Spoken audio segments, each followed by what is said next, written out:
लोगों को यही बताना है कि देखिए, आयोग हमेशा से छात्रों के हित चाहता है।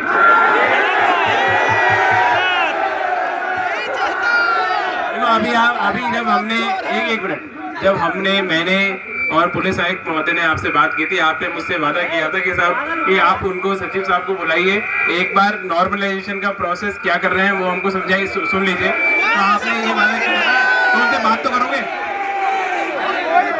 तो पहले एक बार ये प्रक्रिया क्या है उसको सुन लो, उसको सुनने के बाद में कोई बात हो तब बताना। तब तक एक मिनट रुको। अभी आप लोगों ने ये बात की थी, आप बात कर रहे हैं। हाँ, कृपया ध्यान दीजिए, मेरी बात सुन लीजिए। आप जो भी उस पर निर्णय लें, देखिए सुन लीजिए मेरी बात। आयोग हमेशा छात्रों का हित चाहता है और चाहता है कि एक लेवल फील्ड पे परीक्षा हो, ठीक है।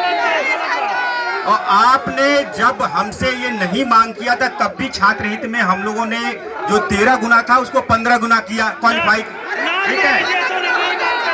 आप सब जानते हैं कि जब आपने नहीं मांग किया था, सब्जेक्ट की स्केलिंग थी, तो हम लोगों ने सब्जेक्ट खत्म करके उस स्केलिंग को भी खत्म किया, ठीक है। अब आप जान लें कि आप जब पिछले बार आप आए थे तो आप ही ने कहा था कि परीक्षा के शुचिता के लिए आवश्यक है कि प्राइवेट विद्यालय सेंटर न बनाया जाए, कतई दूरस्थ सेंटर न हो। वो बात ऊपर रखी गई और आपकी बात स्वीकार करके ही ये पॉलिसी लाई गई कि किसी भी स्थिति में प्राइवेट को न बनाया जाए और सरकारी और एडेड को ही बनाया जाए। अब गवर्नमेंट सभी प्रयास करने के बाद जब सेंटर नहीं मिल पा रहा है तो 2 दिन परीक्षा कराना पड़ रहा है। और 2 दिन परीक्षा कराने पे, सुन लो मेरी बात तो सुन लो, 2 दिन परीक्षा कराने पे ऐसा मेरे पास कोई मैकेनिज्म नहीं है कि आप ये कह सकें कि पहले दिन का पेपर सरल है, दूसरे दिन का पेपर कठिन है।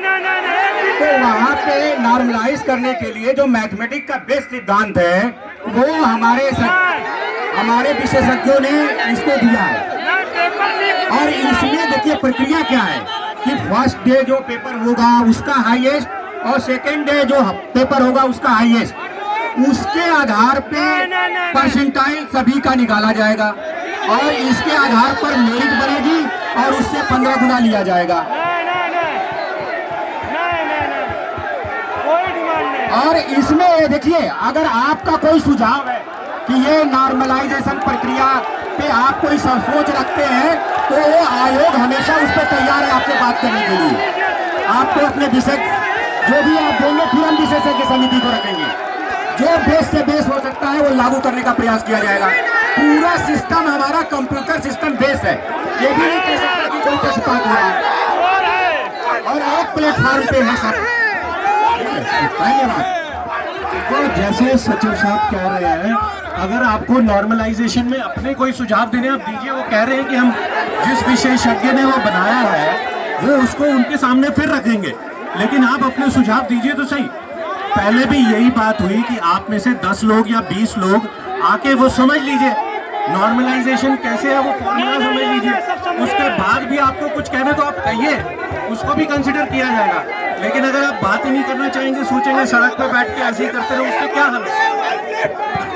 नॉर्मलाइजेशन नहीं चलेगा, नॉर्मलाइजेशन नहीं चलेगा।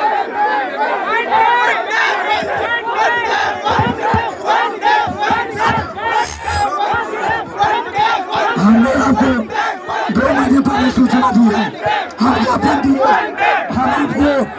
ज्ञापन दिए और फैक्स कराए, लेकिन आपने कोई सुनवाई नहीं की।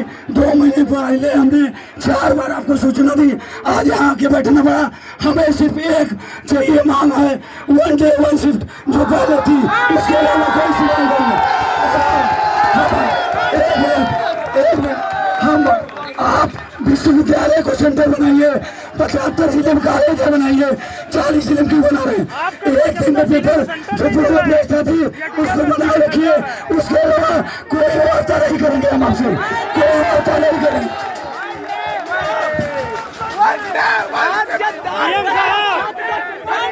ये मेरा आपसे अनुरोध है कि परीक्षा की शुचिता और गुणधर्मता के लिए ये जरूरी है कि हम प्राइवेट को बाहर करें और प्राइवेट को बाहर करने पे सेंटर की पर्याप्त व्यवस्था बन नहीं पा रही है, इसलिए 2 दिन कराया जा रहा है। इस पे कृपया विचार करिए। आयोग हमेशा आपके नॉर्मलाइजेशन पे कोई सवाल है तो उस पर बातचीत करने के लिए बेस्ट से बेस्ट फार्मूला अपनाने के लिए तैयार है। आप जो भी सुझाव देंगे हम मानेंगे आप।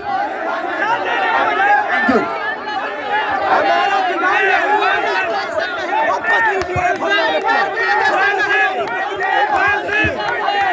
देखो मैंने फिर आपसे मैं एक अनुरोध और करूंगा लास्ट में कि आप जो अभी आपसे बात कही है ना, एक बार फिर आप उसमें इतने सारे लोगों से, फिर मैंने वही कहा था आपसे कि जब वो इतने सारे लोगों से एक बार बात करेंगे, बात नहीं हो पाएगी तो आप इसमें जो 20-50 लोगों को होती समझते हैं, एक बार आप एक ग्रुप बनाइए, उसके बाद भी चर्चा करते हैं आपसे।